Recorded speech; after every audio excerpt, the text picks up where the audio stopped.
এটা অসমীয়া YouTube channel, এটা video' এৰাতিৰ ভিতৰত ভাইৰেল হৈ পৰিছে বিভিন্ন ছ'চিয়েল মিডিয়াত। কিন্তু কিয়? হাই গাইজ, আজি আমি কথা পাতিম এটা জাতিৰ বিষয়ে, যিটো জাতিয়ে অকল অসমত নহয় সম্পূৰ্ণ ভাৰতবৰ্ষত ৰাজত্ব কৰি আহিছে। আমি আজি কথা পাতিবলৈ গৈ আছোঁ বিজেপিৰ বিষয়ে।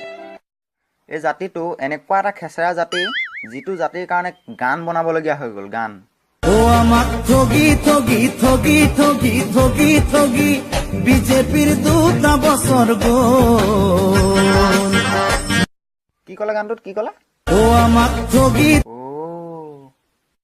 মই গেৰাণ্টি দিছোঁ, এই জাতিটোৱে নৰকত স্থান পাব। নৰকত সাও বোলা বস্তু এটা থাকে, সাও। এই বস্তুটো এহেঁতৰ গাত লাগি গ'ল। আজি মই এই জাতিটোৰ বিষয়ে এনেই কোৱা নাই। এই জাতিটোৱে বোলে অসমলৈ বাংলাদেশী আনিব। অসমত এই জাতিটোৰ নায়ক হ'ল এখেত। চাল্লা, নিজে বিয়া পতা নাই, ঘৰত মানুহ বাঢ়িব বুলি, আৰু অসমলৈ বাংলাদেশী আন। বুজিছোঁ, এখেতৰ প্ৰেমিকা বাংলাদেশৰ।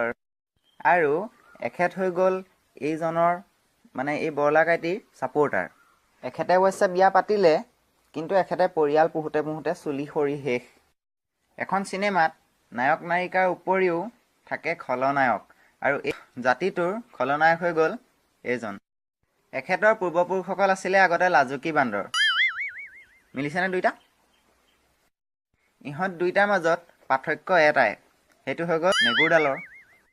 এই খেচেৰা জাতিটোৱে ইলেকশ্যনৰ আগত কেইখনমান কাগজ দিছিলে, তাত লিখা আছিলে কি গম পায়নে?